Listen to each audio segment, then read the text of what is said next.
ఆ ఫోన్ వల్లే ఇదంతా అని అమ్మ వాళ్ళు మన మీద అరిచేవాళ్ళు. ఇప్పుడు మనం పెద్దవాళ్ళని కొంచెం సేపు ఆ ఫోన్ తీసి పక్కన పెట్టండి అంటే మరి టైం పాస్‌కి ఇంకేం చేయమంటారు అని రిటర్న్‌లో మనల్నే అడుగుతారు. జెన్యూన్ క్వెషనే. అందుకే క్లాస్ పీకను. బ్రెయిన్ గురించి కొన్ని ఫ్యాక్ట్స్, కొన్ని ఎక్సర్‌సైజెస్ చెప్తాను. ఇక్కడ ఫోన్ విలన్ కాదు.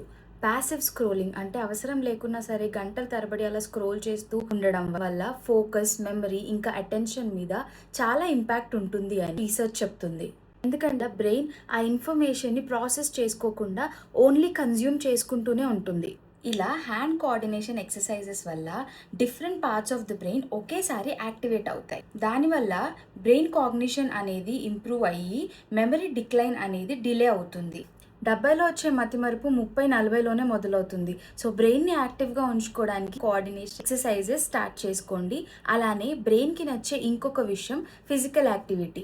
ఒకవేళ మీరు 40 ఆర్ 50 ప్లస్ ఉండి ఏం ఎక్సర్సైజెస్ చేయాలి, ఎలా చేయాలి తెలియకపోతే ఎస్ అని కామెంట్ చేయండి. వీడియో పోస్ట్ చేస్తాను.